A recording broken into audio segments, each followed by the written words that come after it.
జాబిలిపై ముందుగానే rover sleep mode కి కారణమేంటి? ఇస్రో అనుకున్న టార్గెట్ ను ప్రజ్ఞాన్ రీచ్ అయిందా? 14 రోజుల తర్వాత మళ్లీ ఏం జరగబోతోంది? 22న సూర్యోదయం తర్వాత పరిశోధన సాగిస్తుందా? శాశ్వతంగా ఉండిపోతుందా? ఇస్రో ఇప్పటిదాకా సాధించిందేంటి? తెలుసుకోవాల్సింది ఇంకేంటి? ఇదే వాటి ఫోకస్ లో చూద్దాం. చంద్రునిపై లూనార్ నైట్ మొదలైంది. విక్రమ్, ప్రజ్ఞాన్ రోవర్లను ఇస్రో నిద్రపుచ్చింది. రోవర్ ని స్లీప్ మోడ్ లోకి పంపించింది. సెప్టెంబర్ 22న చంద్రునిపై సూర్యోదయం అయ్యే అవకాశం ఉంది. ఇక ఆ తర్వాత రోవర్ పనిచేస్తుందా? ఇది తాత్కాలిక విరామమేనా లేదా శాశ్వత నిద్ర? సూర్యోదయం అయిన తర్వాత రోవర్ మేల్కొనకపోతే చంద్రమండలంపై భారత రాయబారిగా ఎప్పటికీ ఉండిపోతుందా? ముందుగానే స్లీప్ మోడ్లోకి ప్రజ్ఞాన్ రోవర్.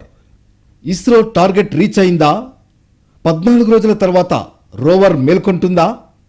22న సూర్యోదయం తర్వాత కాంతిని స్వీకరిస్తుందా? ఆ తర్వాత ప్రజ్ఞాన్ పరిశోధనలు కొనసాగిస్తుందా? లేదంటే చంద్రుడిపై శాశ్వతంగా ఉండిపోతుందా? ప్రజ్ఞాన్ రోవర్ స్లీప్ మోడ్లోకి వెళ్ళింది. చంద్రయాన్ 3 మిషన్లో ప్రజ్ఞాన్ రోవర్ తొలి విడత ప్రక్రియ పూర్తయింది. అప్పగించిన పనులను విజయవంతంగా పూర్తి చేసినట్లు ఇస్రో తెలిపింది. చంద్రుడిపై పగలు గడువు సమీపిస్తుండటంతో రోవర్ను సురక్షిత ప్రదేశంలో స్లీప్ మోడ్లోకి పంపింది. దానికి అమర్చిన ఏపీఎక్స్ఎస్, ఎల్ఐబిఎస్ పేలోడ్ పనులను నిలిపివేసినట్లు వెల్లడించింది. ప్రస్తుతం ప్రజ్ఞాన్ రోవర్ బ్యాటరీ పూర్తి స్థాయిలో రీఛార్జ్ అయి ఉందని, మళ్లీ సూర్యోదయం కాగానే కాంతిని గ్రహించేందుకు వీలుగా సోలార్ ప్యానెల్ను రెడీగా ఉంచామని ఇస్రో తెలిపింది. ఈ నెల 22న చంద్రుడిపై సూర్యోదయం కావచ్చని అంచనా వేసింది. అంతా సజావుగా సాగితే ప్రజ్ఞాన్ పరిశోధనల్ని కొనసాగించనుంది. లేదంటే చంద్రుడిపై భారత్ ప్రతినిధిగా శాశ్వతంగా ఉండిపోనుంది. ఇప్పటి వరకు రోవర్ సేకరించిన డేటాను విశ్లేషణ చేస్తోంది ఇస్రో. చంద్రునిపై రాత్రివేళ సమీపించింది. భూమిపై 14 రోజులకు సమానమైన చంద్రునిపై ఒక పగటిపూట పూర్తి కావచ్చింది. జాబిల్లిపై రాత్రిపూట ఉష్ణోగ్రతలు దాదాపు -180 డిగ్రీలకు పడిపోతాయి. అంత చల్లటి వాతావరణంలో ల్యాండర్, రోవర్ మనుగడను సాగించలేవు. అందుకే చంద్రయాన్ 3లోని విక్రమ్ ల్యాండర్, ప్రజ్ఞాన్ రోవర్లను ఇస్రో నిద్రపుచ్చింది. వీటికి నిర్దేశించిన గడువు పూర్తి కావడంతో స్లీప్ మోడ్లోకి పంపించింది. మళ్లీ చంద్రుడిపై పగలు వచ్చి అవి పనిచేస్తే మరిన్ని పరిశోధనలు చేసే అవకాశం ఉంది. నిజానికి ల్యాండర్, రోవర్లు ఇంకా పనిచేసే స్థితిలోనే ఉన్నాయి. కానీ చంద్రునిపై రాత్రివేళ -200 డిగ్రీల ఉష్ణోగ్రత ఉంటుంది. ఆ చలిని తట్టుకోవాలంటే వీటిని నిద్రపుచ్చడమే మంచిదని ఇస్రో తెలిపింది. ఆగస్టు 23న చంద్రునిపై సాఫ్ట్ ల్యాండింగ్ చేసిన 4వ దేశంగా భారత్ నిలిచింది. ఇంతకుముందు అమెరికా, రష్యా, చైనాలే ఈ ఘనతను సాధించాయి. మరో విశేషం ఏమిటంటే దక్షిణ ధ్రువంపై కాలు మోపిన తొలి దేశంగా భారత్ చరిత్ర సృష్టించింది. చంద్రుని ఉపరితలంపై అడుగుపెట్టినప్పటి నుంచి విక్రమ్ ల్యాండర్ పరిశోధనలు కొనసాగించింది.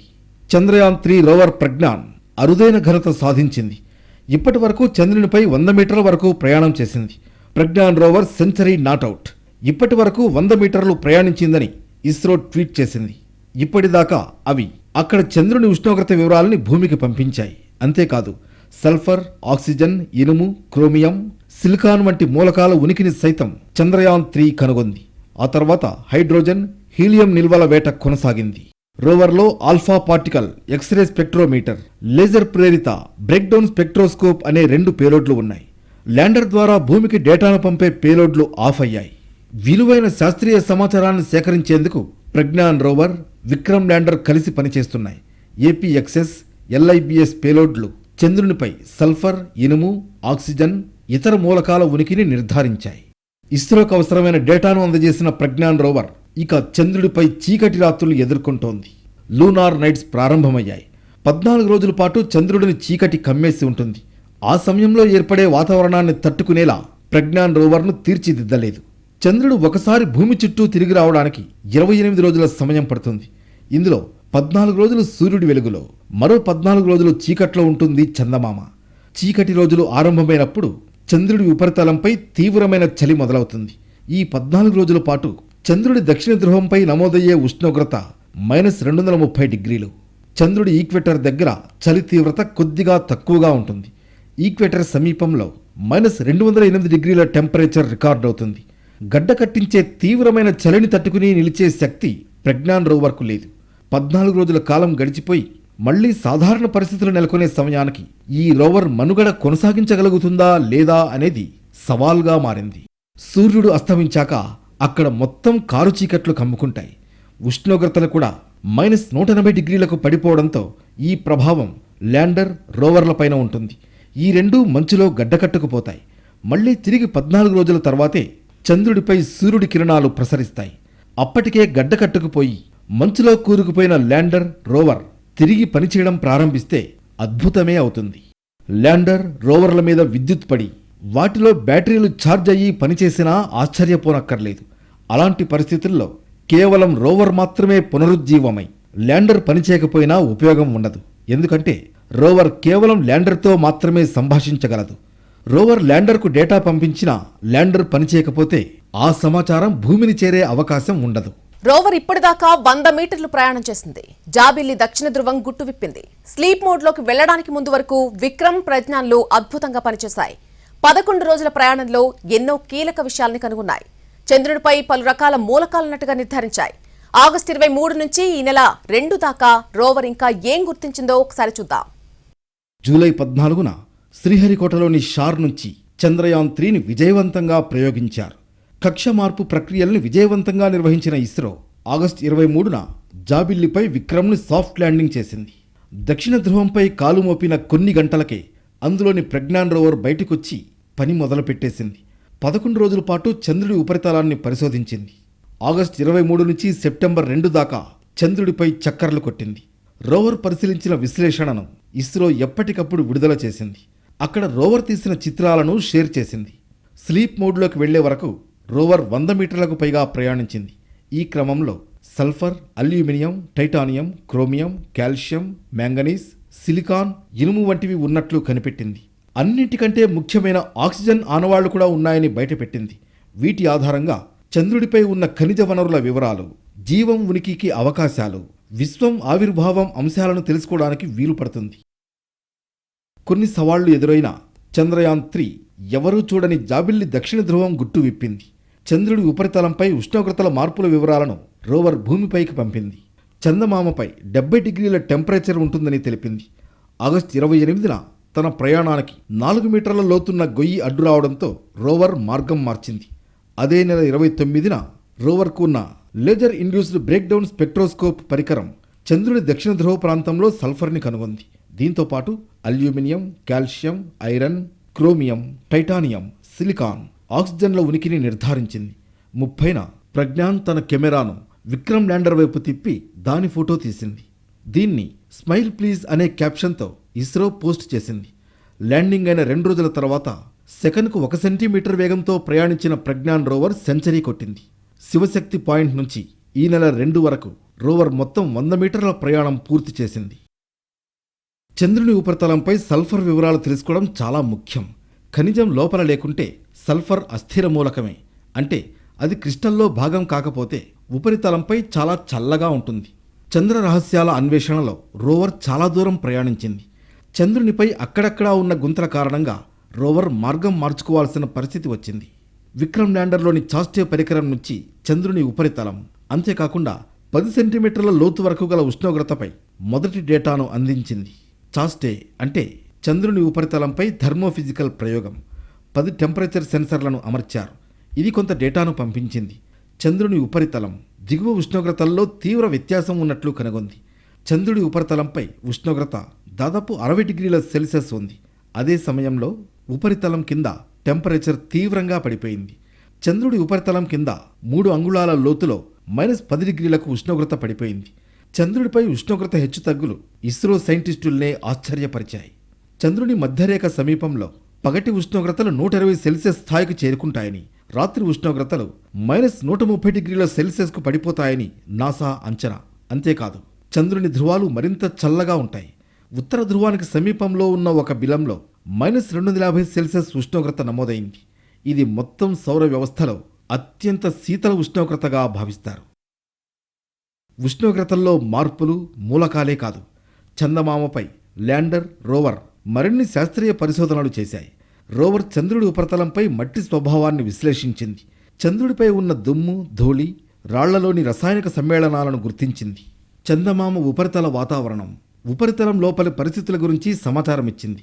విక్రమ్ ల్యాండర్లో 4 పేలోడ్లు చంద్రుడిపై ప్రకంపనలు, ఉపరితలంపై ఉష్ణోగ్రతల స్థితిగతులు, ప్లాస్మాలో మార్పులను అధ్యయనం చేశాయి. దక్షిణ ధ్రువంపై నిర్వహించిన పరీక్షల్లో భాగంగా చంద్రునిపై సల్ఫర్ ఉందన్న విషయాన్ని చంద్రయాన్-3 మిషన్ ధృవీకరించింది. తొలుత లేజర్ ఇండ్యూస్డ్ బ్రేక్డౌన్ స్పెక్ట్రోస్కోప్ అనే పరికరం దక్షిణ ధ్రువంపై సల్ఫర్ ఉందని గుర్తించగా అది నిజమేనని ప్రజ్ఞాన్ రోవర్లోని ఆల్ఫా పార్టికల్ ఎక్స్రే స్పెక్ట్రోస్కోప్ నిర్ధారించింది. ఒక్క సల్ఫర్ మాత్రమే కాదు, calcium, iron, chromium, titanium, manganese, silicon, oxygen ఆనవాళ్లను కూడా LIBS గుర్తించింది. సల్ఫర్ మూలకం చంద్రుని మూలాలతో పాటు లోతైన అంతరిక్ష పరిశోధనకు దోహదపడుతుంది. చంద్రునిపై కనుగొన్న మూలకాలు కేవలం సమ్మేళనాలు కావు, అవి విశ్వ చరిత్రకు సంబంధించిన అన్వేషణలకు సహాయపడతాయి. ఈ మూలకాలతో చంద్రుని నిర్మాణం గురించి కీలక విషయాలు వెలుగులోకి వచ్చే అవకాశం ఉంది. సల్ఫర్ మూలకం నీటి మంచులో చిక్కుకుపోయి ఉండొచ్చని, ఇది చంద్రునిపై వాటర్ ఐస్ ఉందన్న చారిత్రాత్మక ఆవిష్కరణను సూచిస్తుందని సైంటిస్టులు తెలిపారు. చంద్రునిపై సల్ఫర్ ఆనవాళ్లు ఉండడాన్ని బట్టి చూస్తుంటే ఇక్కడ అగ్నిపర్వతాలు ఉండే అవకాశం ఉందంటున్నారు. ఇక విక్రమ్ ల్యాండర్ చంద్రుని ఉపరితలంపై ప్రకంపనలు నమోదు చేసింది. ఇవి ఏ స్థాయిలో ఉంటున్నాయన్నది వెల్లడించలేదు. తన పరిశోధనలో విక్రమ్ చంద్రుని ఉపరితలంపై 5 సెకండ్ల పాటు ప్రకంపనలు నమోదు చేసింది. ప్రజ్ఞాన్ రోవర్, ఇతర పేలోడ్లు కూడా దీనికి సంబంధించిన డేటాను ఇస్రోకు పంపాయి. లూనార్ సిస్మిక్ యాక్టివిటీ పేలోడ్ సహజంగా కనిపించే ఒక సంఘటనను రికార్డు చేసిందని ఇస్రో తెలిపింది. విక్రమ్ ల్యాండర్ ద్వారా కనుగొన్న ఈ మొత్తం విషయాన్ని చంద్రునిపై భూకంపం సంభావ్యతను సూచిస్తుంది. అంటే చంద్రుడిపై ప్రకంపనలు వచ్చే అవకాశం ఉందని వెల్లడించింది. సల్ఫర్ని ఇతర దేశాల ప్రయోగాల్లో కనుగొనలేదు. స్పెక్ట్రోగ్రాఫ్లో సల్ఫర్కు సంబంధించిన స్పెక్ట్రల్ లైన్ స్పష్టంగా కనిపిస్తుంది. చంద్రుని ఉపరితలంపై ఉన్న రాళ్లు, మట్టి మొత్తంలో సల్ఫర్ ఉంది. దక్షిణ ధ్రువ ప్రాంతంలో నీటి మంచు ఉనికిని సూచిస్తుంది. ఇది భవిష్యత్తులో చంద్రయాన్ మిషన్లకు, మానవ నివాసానికి కీలకమైనది. సల్ఫర్ సాధారణంగా అగ్నిపర్వత కార్యకలాపాల నుంచి ఉద్భవిస్తుంది. విక్రమ్ ల్యాండర్లో మరో పరికరం చంద్రుడి దక్షిణ ధ్రువ ప్రాంతంలో ఉపరితలం సమీపంలో మొదటిసారి ప్లాస్మా కణాల కొలతలను పంపింది. దీంతో చంద్రుడి ఉపరితలంపై ప్లాస్మా చాలా తక్కువగా ఉందని ఇస్రో ప్రాథమిక అంచనాకు వచ్చింది. ముందుగా స్లీప్ మోడ్లోకి వెళ్లిన రోవర్ దాదాపుగా చంద్రుడి రహస్యాలను చాలా వరకు బయటపెట్టింది. 100 మీటర్లు ప్రయాణించి ఎన్నో విషయాలను తెలుసుకుంది. ఈ నెల 22 తర్వాత మరో అసైన్మెంట్కు ప్రజ్ఞాన్ రోవర్ అందుబాటులోకి వస్తుందని ఇస్రో ఆశాభావం వ్యక్తం చేస్తోంది. లేకుంటే చంద్రుడి మీద శాశ్వత అంబాసిడర్గా ఉండిపోనుంది. ఇస్రో చేపట్టిన చంద్రయాన్-3 మూన్ మిషన్ విజయవంతమైంది. ఆదిత్య L1 సక్సెస్ఫుల్ గా నింగిలోకి దూసుకెళ్లింది. వరుస విజయాలతో జోరుమీతున్న ఇస్రో మరిన్ని కొత్త ప్రయోగాలకు సిద్ధమవుతోంది. చంద్రయాన్-4 ఎప్పుడు ఉండబోతోంది? ఇస్రో చేపట్టబోయే కొత్త ప్రాజెక్టులేంటి? Let's watch. భవిష్యత్తులో ఇస్రో మరిన్ని పరిశోధనలు చేయబోతోంది. రాబోయే రోజుల్లో భద్రతా ప్రయోజనాల కోసం పెద్ద సంఖ్యలో ఉపగ్రహాలను తయారు చేసేందుకు సిద్ధమవుతోంది.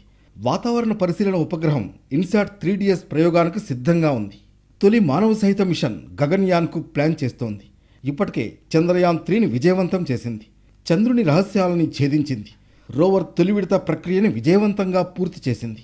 స్లీప్ మోడ్లోకి వెళ్లిన రోవర్ మళ్లీ సూర్యోదయం తర్వాత మరో అసైన్మెంట్కు అందుబాటులోకి వస్తుందని ఇస్రో ధీమాగా ఉంది. అటు సూర్యుడిపై పరిశోధనలకు ఇస్రో చేపట్టిన తొలి ప్రయోగం ఆదిత్య L1 మిషన్ విజయవంతంగా నింగిలోకి దూసుకు వెళ్ళింది. షార్ నుంచి PSLV C-27 వాహక నౌక ఆదిత్య L1 ఉపగ్రహాన్ని మోసుకువెళ్లింది. ఆదిత్య L1ను విజయవంతంగా నిర్దేశిత కక్షలో ప్రవేశపెట్టింది ఇస్రో. రాకెట్ నుంచి విజయవంతంగా ఆదిత్య L1 విడిపోయింది. ఈ ఉత్సాహంలోనే ఇస్రో మరో ప్రతిష్టాత్మక ప్రాజెక్ట్ చేపట్టేందుకు రెడీ అవుతోంది. అదే ఎక్స్పోశాట్, అంటే ఎక్స్రే పోలారిమీటర్ శాటిలైట్ అని అర్థం. ఖగోళ శాస్త్రంలో అత్యాధునిక శాస్త్రీయ అవగాహన పెంపొందించుకునే లక్ష్యంతో ఈ కొత్త మిషన్ను సిద్ధం చేసింది ఇస్రో. ప్రకాశవంతమైన ఖగోళ ఎక్స్కిరణాల మూలాల డైనమిక్లను అధ్యయనం చేయడానికి ఇస్రో చేపడుతున్న పోలారిమెట్రీ మిషన్ మొట్టమొదటిది ఇదే కావడం విశేషం. ఎక్స్పోశాట్ మిషన్లో భాగంగా 2 పేలోడ్స్ను తక్కువ భూమి కక్షలోకి తీసుకువెళుతుంది స్పేస్ షిప్. వాటిలో ఒకటి పోలారిమీటర్ ఇన్స్ట్రుమెంట్ ఇన్ ఎక్స్రే కాగా, రెండోది ఎక్స్రే స్పెక్ట్రోస్కోపీ టైమింగ్. మొదటి పేలోడ్ 8-30 KeV ఫోటాన్ల మధ్యస్థ ఎక్స్రే శక్తి శ్రేణిలో పోలారిమెట్రీ పారామితులను కొలుస్తుంది. ఇక రెండో పేలోడ్ 0.8-1.5 KeV శక్తి పరిధిలో స్పెక్ట్రోస్కోపిక్ సమాచారాన్ని అందిస్తుంది. ఇది ఎక్స్రే పల్సర్లు, black holes, binaries, LMXB, AGN, మ్యాగ్నెటార్లలోని తక్కువ అయస్కాంత క్షేత్రాలు, న్యూటాన్ నక్షత్రాలు వంటి వనరులను పరిశీలిస్తుంది. ఎక్స్పోశాట్ మిషన్ ప్రయోగానికి సిద్ధంగా ఉందని, ఈ మిషన్ 5 ఏళ్ల పాటు కొనసాగుతుందని ఇస్రో తెలిపింది. ఈ మిషన్ను ఎప్పుడు మొదలు పెడతారు, ప్రయోగానికి ముహూర్తం వంటి అంశాలపై ఇస్రో నుంచి త్వరలోనే అధికారిక ప్రకటన వెలువడే అవకాశం ఉంది. ఇస్రో మరిన్ని కొత్త ప్రాజెక్టులను వేగంగా తెరపైకి తెచ్చే ప్రయత్నం చేస్తోంది. త్వరలో చంద్రయాన్ 4 ప్రాజెక్టును ప్రారంభించేందుకు సన్నాహాలు చేస్తోంది. ఈసారి తమతో పాటు జపాన్ను కూడా కలుపుకుని ఈ ప్రయోగం చేసేందుకు రెడీ అవుతోంది. జపాన్కు చెందిన అంతరిక్ష సంస్థతో కలిసి ఇస్రో చంద్రుని దగ్గరకు వెళ్లేందుకు సిద్ధమవుతోంది. ఇందుకోసం లూనార్ పోలార్ ఎక్స్ప్లోరేషన్ మిషన్ చేపట్టబోతోంది. ఇది ISRO, Japan aerospace exploration agency మధ్య సంయుక్త ప్రయత్నంగా ఉండబోతోంది. ఈ మిషన్ రాబోయే 3 నుంచి 4 ఏళ్లలో జపాన్కు చెందిన H3 రాకెట్లో ప్రయోగిస్తారని అంచనా. ఈ మిషన్లోనూ చంద్రయాన్ సిరీస్ తరహాలోనే ల్యాండర్, రోవర్ రెండూ ఉంటాయి. దీని ప్రాథమిక లక్ష్యం చంద్రుని ఉపరితలం మంచు రూపంలో సంభావ్యంగా నీరు, ఇతర మూలకాల ఉనికిని పరిశోధించడం. లూనార్ పోలార్ ఎక్స్ప్లోరేషన్ మిషన్ వినూత్న ఉపరితల అన్వేషణ సాంకేతికలను ప్రదర్శించడం లక్ష్యంగా పెట్టుకుంది. వాహనాల రవాణా, చంద్రుడిపై రాత్రిపూట మనుగడపై ప్రత్యేక దృష్టి పెట్టింది. ముఖ్యంగా చంద్రుడి ధ్రువ భూభాగాలలో స్థిరమైన అన్వేషణకు ప్లాన్ చేస్తోంది. కానీ ఇస్రో ప్రయత్నాలు చంద్రుడితో పరిమితం కాదల్చుకోలేదు. 3 భారతీయ వ్యోమగాములు అంతరిక్షంలో 3 రోజులు గడిపేటటువంటి మానవ సహిత అంతరిక్ష యాత్ర గగన్యాన్ కోసం కూడా సిద్ధమవుతోంది. భవిష్యత్తులో చంద్రుడి మీద జీవం నిలవగలదో లేదో తెలుసుకోవడానికి చంద్రయాన్ 3 ద్వారా ఇస్రో ప్రయత్నిస్తోంది. మనుషులతో కూడిన మిషన్ను పంపగలమని ఇస్రో శాస్త్రవేత్తలు చెబుతున్నారు. అమెరికా, రష్యా ఇప్పటికే దీన్ని పూర్తి చేశాయి. కానీ భారత్కు కొంత సమయం పడుతుంది. మనిషిని చందమామపైకి పంపడమే కాదు, సురక్షితంగా తీసుకురావాలి. అదే ల్యాండర్, రోవర్లైతే అక్కర్లేదు. కానీ మనిషిని సజీవంగా తీసుకురావాలి. దానికోసం టెక్నాలజీలో అప్గ్రేడ్ కావాలి. బాగా పరీక్షించిన సాంకేతికతలను కలిగి ఉంటేనే ఇది సాధ్యమవుతుంది. చంద్రయాన్ 4 మిషన్ ద్వారా జాబిల్లిపై మనుషులు జీవించేందుకు అవకాశం ఉంటుందా లేదా అనేది కూడా తెలుసుకోనున్నారు. ఇందులో ఇస్రోకు జపాన్ సాంకేతికత ఎంతగానో ఉపయోగపడనుంది. ఎందుకంటే టెక్నాలజీ విషయంలో జపాన్కు తిరుగులేదు. అలాంటి జపాన్ శాస్త్రవేత్తలు ఇస్రోతో కలిస్తే బెటర్ అవుట్పుట్ వస్తుంది. చంద్రయాన్ 4 భారీ సక్సెస్ అయ్యే ఛాన్స్ ఉంది. ఇందుకోసం భారత్కు కనీసం 20 నుంచి 30 ఏళ్లు పట్టవచ్చని సైంటిస్టులు అంటున్నారు. చంద్రయాన్ 4కు కొన్నేళ్లు పట్టే అవకాశం ఉంది. అంతరిక్షంలోకి మనుషుల్ని పంపడం కష్టమైన పని, ప్రమాదకరమైంది కూడా. అటు 2025లో చంద్రుడిపైకి, మరో 10 ఏళ్లలో అంగారకుడిపైకి వ్యోమగాముల్ని పంపాలని నాసా ప్రయత్నాలు చేస్తోంది. గత 60 ఏళ్లలో ఇలాంటి ఘటనల్లో దాదాపు 20 మంది చనిపోయారు. 1986 నుంచి 2003 మధ్యలో జరిగిన నాసా స్పేస్ షటిల్ ప్రమాదాల్లో 14 మంది మరణించారు. 1967లో జరిగిన అపోలో 1 లాంచ్ ప్యాడ్ ఘటనలో 3, 1971లో సూయజ్ 11 మిషన్లో మరో 3 మరణించారు. జాబిల్లిపై మానవాళి అడుగుపెట్టేందుకు వీలుగా సానుకూల ఫలితాలు వస్తే ఇక ఇస్రో పూర్తి స్థాయిలో దానిపై ఫోకస్ పెట్టనుంది. దక్షిణ ధ్రువంలో కాలనీలను నిర్మించడం ఇస్రో నెక్స్ట్ టార్గెట్ కావచ్చని అంటున్నారు. అప్పుడు ఇండియాతో పాటు అమెరికా, చైనా లాంటి దేశాలు కూడా పోటీగా వస్తాయని నిపుణులు భావిస్తున్నారు. చందమామను రెండో ఇల్లుగా ఆయా దేశాలు మార్చుకుంటాయని అభిప్రాయపడుతున్నారు. ప్రస్తుతం ప్రపంచ దేశాల ఆశలన్నీ చందమామపైనే ఉన్నాయి. మొత్తానికి చంద్రయాన్ 3, ఆదిత్య L1 సక్సెస్లతో ఇస్రో సత్తా చాటింది. భవిష్యత్తులో మరిన్ని ప్రాజెక్టుల్ని విజయవంతంగా నిర్వహించేందుకు సిద్ధమవుతోంది.